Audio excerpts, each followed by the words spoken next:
The first video was filmed for the So What streets of London. It was in Cliff Richard's rehearsal rooms, in the toilet of his rehearsal rooms.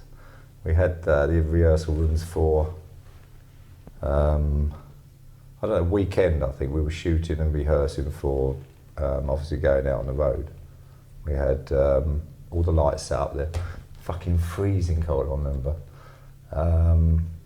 And then he suddenly, as we filmed the So What video, we were then asked to go outside in the snow to do a photo shoot for the front cover. And everybody was really pissed right off. And we was all in sort of like leather and stuff, and we had to stand out against this fence that said rubbish. They thought it was a good sign. Like this one, flushing on the bog hole, but it said rubbish on the fence. So they thought, oh, it'd be a good idea, put the anti-snow against the rubbish. And if you ever look at the We Are the League cover, you can actually see each one of us is really pissed off. The magic of that cover was obviously Chris Campion did all the photograph work on that, the filming and the photographs, and he knew we'd be pissed off. And of course he owed us anyway. Oh, because we caught him out, didn't we? On our first meeting with a pint of piss, which is, I think you're going to ask me later, aren't you? Yeah, Chris, when we first met up with him, we took our bikes up to London, and everybody said, oh, Chris Gabriel's the man, he's going to co-manage you, he's going to be the guy, he's a good photographer, everything. So, yeah, introduced ourselves. Chris is the Anti-Noah League, Chris. He said, Chris, let's buy you a drink. So, yeah, thank you very much, lads. So, yeah, as you do, childish behaviour, good fun. We went in there, got the pint of beer, pissed in it, put a little bit of brown on it. We stood behind it. Winston and I stood behind the door saying, does that look like a pint of beer to you? And he said, no, it still looks like piss. So we had to keep putting a little bit of brown ale in it and a bit of stuff. And then we came out, I said, well, it's fucking warm. What's he going to do? He's going to suss it. He said, no, he won't suss it. It's a summer evening, he won't suss it. So we come out and gave him a pint. He said, cheers. Yeah, oh, thank you very much, lads. And he knocked it back in one, and at the same moment he stood there and looked at us, and we just fell about a laugh, and he said there. And you bastards. So that's our meeting with Chris Gadwin. So putting us out in the snow afterwards was yeah, probably his idea of getting his own back. Tunbridge Wells, it's full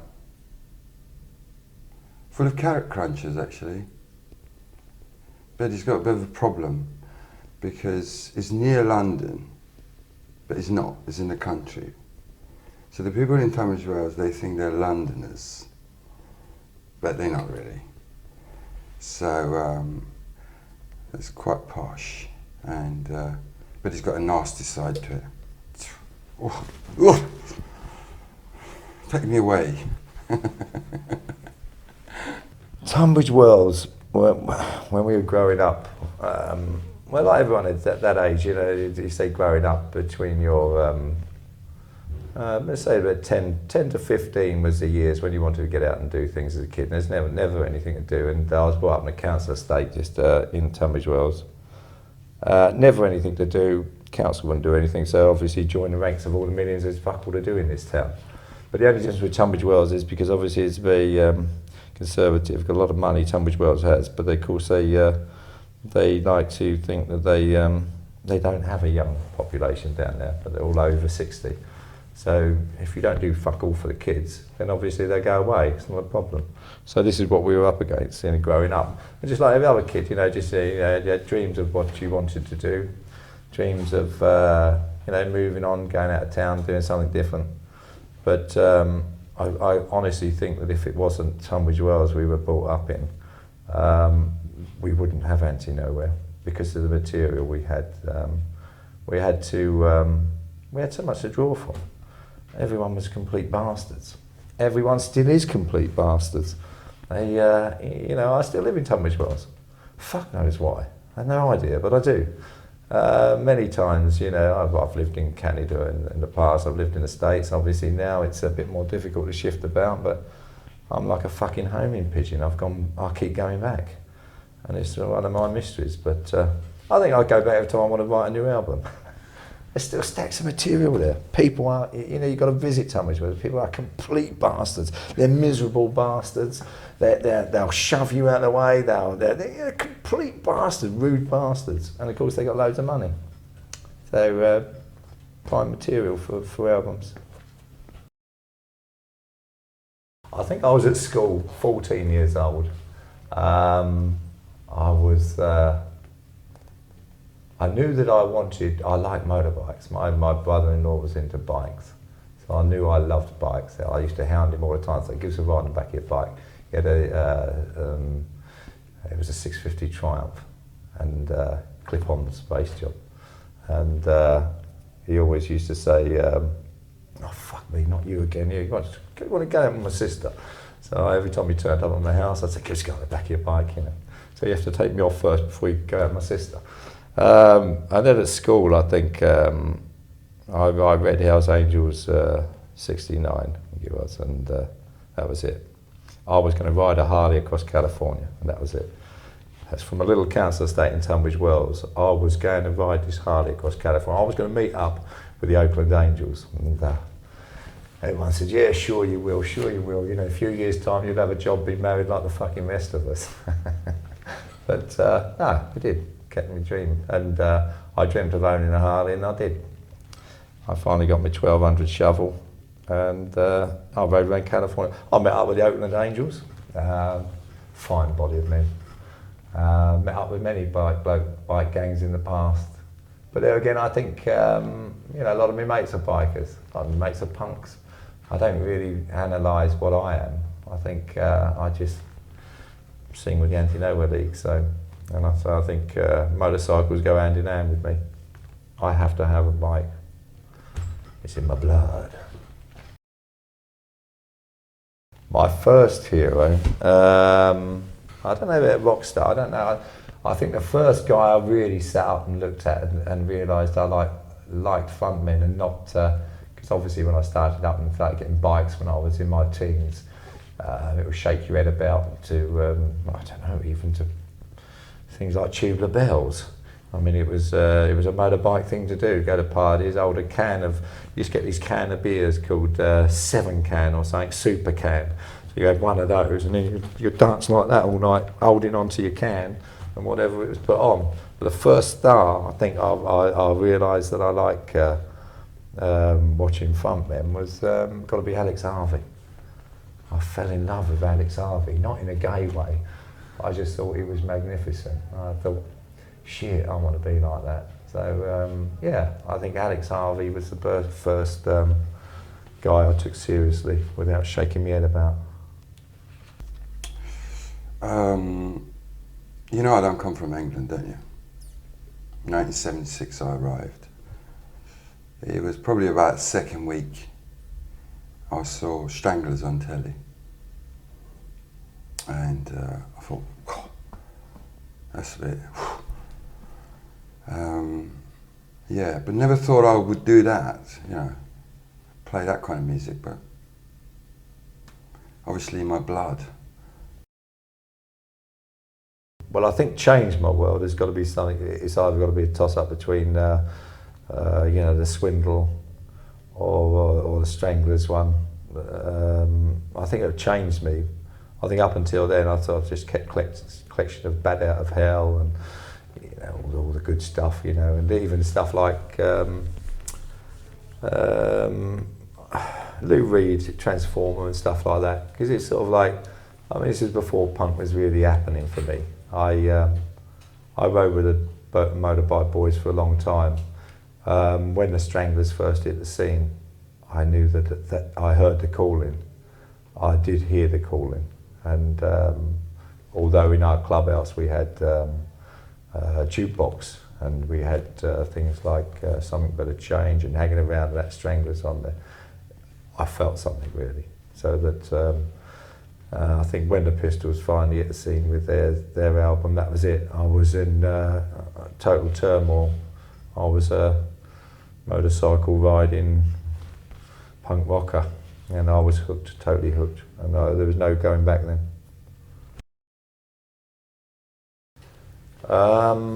As a kid, I read many books, mainly by Moorcock. I was really into fantasy. I thought the world I lived in was shit. I got away from as much as I could. Moorcock, I bought everything he wrote. Read it time after time, so there wasn't one book. There was certain guys I used to read, and obviously, and in my bikey hippie days, I read Lord of the Rings and stuff. And at one point, I thought there was little fairies running around, little dwarves and elves, and so all I had to go down to the wood, take a few magic mushrooms, and I'd see them appear, and I'd go off on some journey across out of the Shire. But no, it wasn't real. PJ, yeah, that's an interesting one. How did I meet PJ? Because obviously he wasn't born in Tunbridge Wells, as we all know. He's a Persian, but he was colleging, if that's the right word, not cottaging, in Tunbridge Wells. The first time I clapped eyes on him was he was drumming in a band called the Ayatollahs. Obviously, he was at college in I think Tunbridge or somewhere near. PJ was I don't know, character. I mean, he always has been a character. So you home in on characters normally. I think when we got together with the band, he wasn't our first drummer. We had another guy called Bones, who was the first original drummer with us. But then obviously things started moving in the band. Bones dropped out. He went off to become a successful businessman somewhere. He thought, no, punk rock's all right for a bit of fun, but it's not my life, thank you very much. So he stood down, and we were going to get another drummer, who was a guy from Tunbridge Wells called Hopper, nicknamed Chopper Hopper, because he was one of the bike boys. But of course he couldn't play drums at all. He didn't even know what a drum kit was. So we brought PJ in and said, oh, well, what the drummer of the Ayatollahs will teach you. So Chopper got his kit and PJ was teaching him. But of course things really started moving quick for the band. So we were suddenly next night playing the Astoria. So obviously Chopper wasn't ready, so we said to PJ, could you stand in tonight? Which he said, oh, love to, and that was it, and the rest was history. We just, shows kept coming in, and of course we didn't have enough time to teach Chopper anything but any of our songs. So, but we're still friendly with old Chopper. He owns a pub in Tunbridge Wells, so we meet up there on a regular basis and talk about the old days, talk about the machines we've had, and yeah, he's still a very good, loyal friend with us. So that's how it's saying. Going back to meeting PJ, yeah, was in the band called the Ayatollahs. And your impression of him? My first impression of PJ. I don't think I'd seen a Persian before. I wondered about him a bit. I must admit, I had Jamaican friends, but not a Persian one. Like I say, he was such a character. There was something happened straight away. It wasn't a building relationship. PJ was different. It wasn't his colour. It wasn't his, because a very funny thing, I'll tell you, this is dead true, as we used to go down on our little tours in the old days with PJ, because there was lots of naughty diseases around, we used to regularly go down to the clap clinic. And so on a visit to the clap clinic one day, because we used to sneak down a side building so people wouldn't see you going down the clap clinic. PJ, I didn't know was going, and I was going. So as I commando style down the side of the clap building, went in there and the nurse said, oh, your brother's just been in. I said, I haven't got a brother. She said, yeah, he looks just like you, your brother. So there you go, he looks just like me. To everybody else, he looks just like me. And now he's bald. But in those days he had a lot of hair, and we all had hair, but two of the nurses in the clap clinic, he was my brother.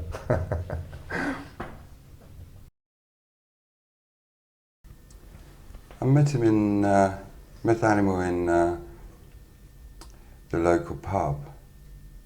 you know, I've seen him around, big chap, looking a bit animalish. And yeah, I went over to him and I said, can I buy your friendship with a pint? I think he says it takes about 2 pints.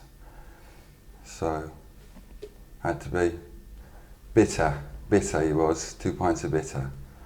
Bikers drink, you know. Oh, they love it, they do.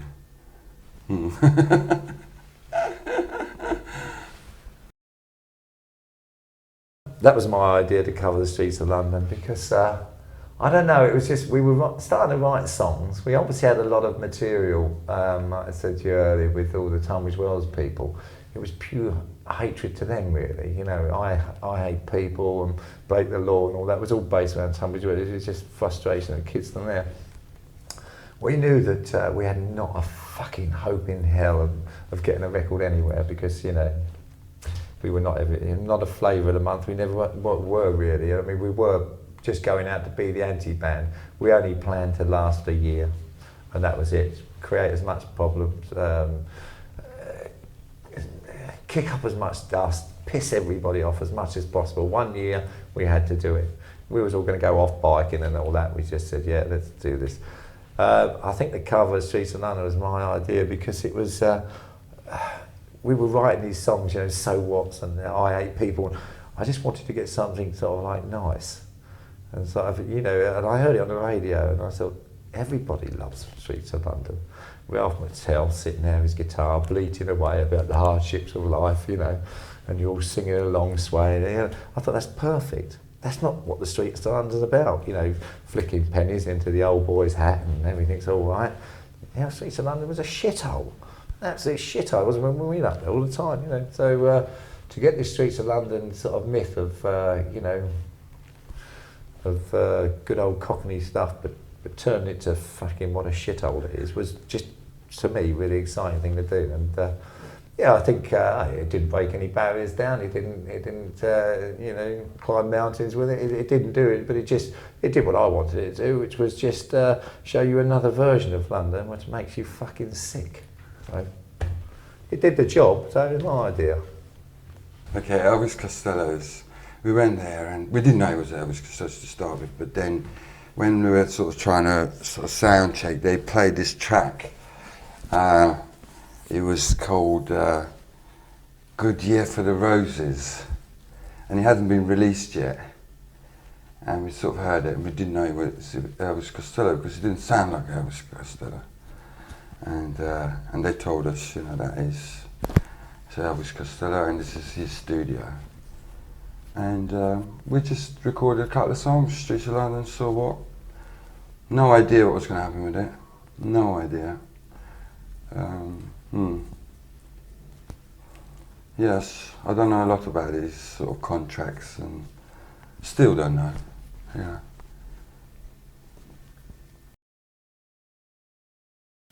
When we went to Top of the Pops, I don't think anybody wanted us there.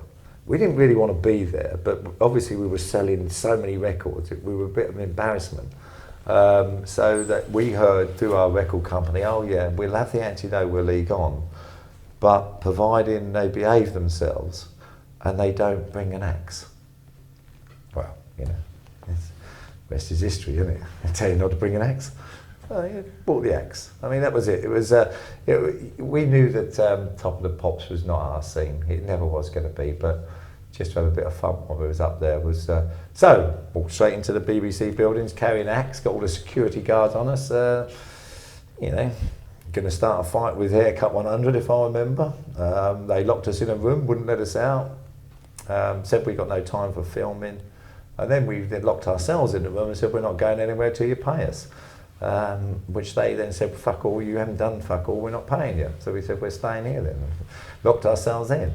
I don't think, you know, I think we went out our way to show people, you know, fuck Top of the Pops really. I mean, you know, we were not pop stars. We never have been pop stars.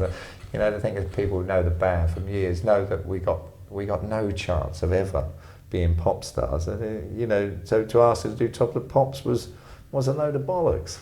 So I think with Top of the Pops, we could have done a lot more damage, but you know, obviously they've just muscled us out the building.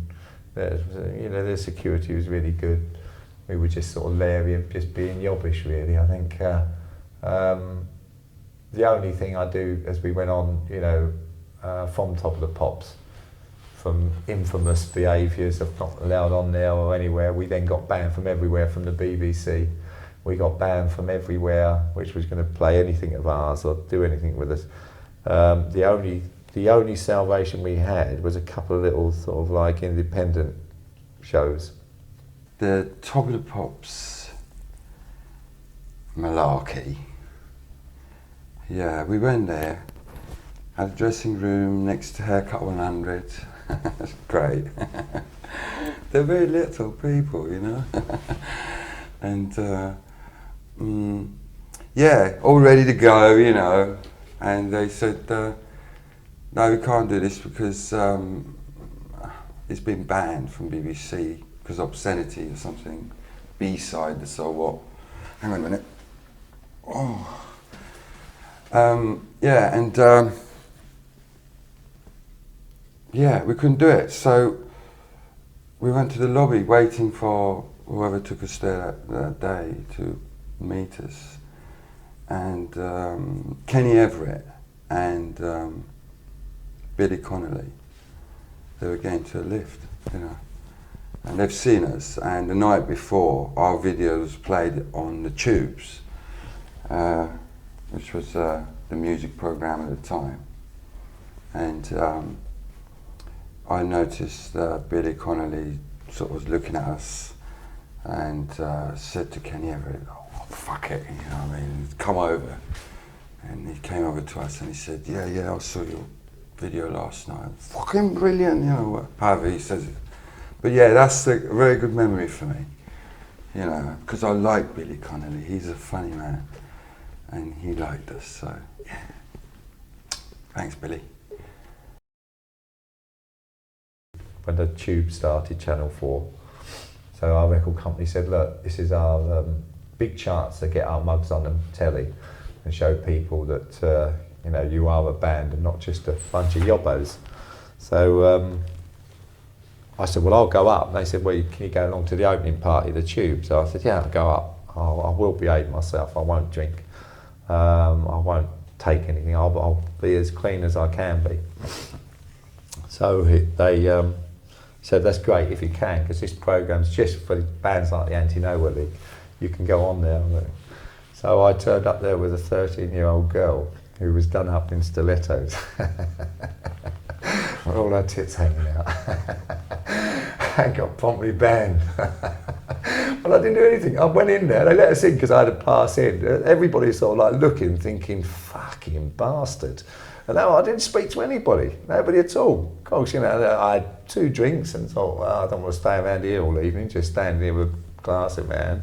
It was boring, there was a lot of celebs all gym wagging and, you know, everything else. So I didn't want to stay around. By the time I got from there to the office, I got back to the office, my manager Kurt said, you bastard, you complete bastard, you fucked it up for us all now. We'll never get on television ever. I said, I haven't done anything. I didn't do fuck all. I had 2 drinks. He said, you took that fucking girl, didn't you? I said, well, I didn't have to look at her, did they? So that was it. It's the end of our career.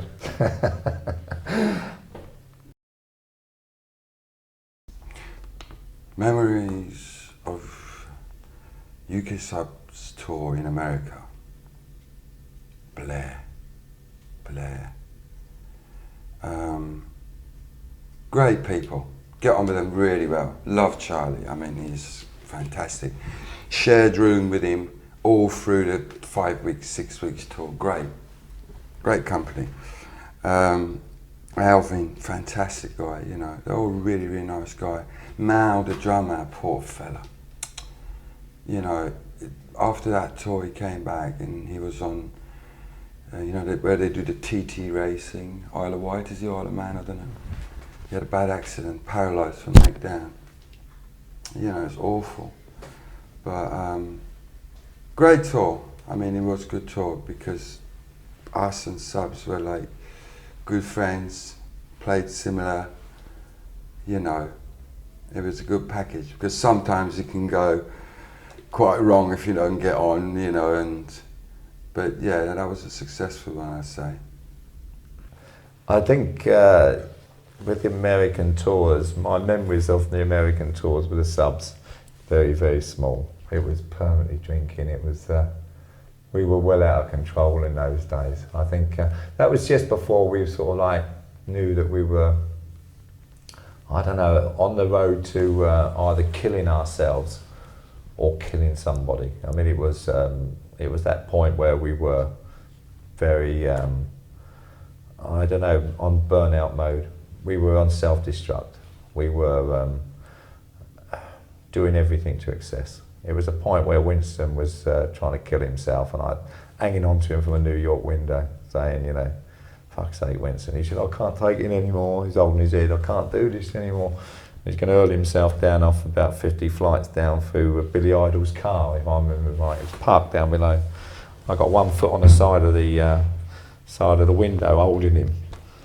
Like, come on, Winston, you know, you come back in. But that was the time, I think, you know, everything was to excess then. We had riots in places. It was, I don't know, a lot of fun looking back, but it was a time when you knew things had to change. I think, you know, you knew you was going to kill yourself, like I say, or things had to change slightly. I pulled out the scene for a bit, so I went back on with my bike mates.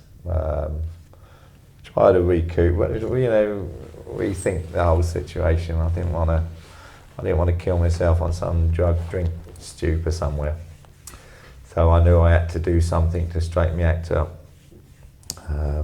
So I went back to my buddies. They slapped me around a bit. Got my act together. The reason I parted with Antonio League, I think he was a combination of musical differences, lack of money, and you know, 5 years with a band, you know, you're married, you know, it gets on top after a while, you know, hard work, you know, those days, I know I keep saying that so long ago, but those days it was tough, you know, they worked you, you know, they really did, and you know, it took its toll really, and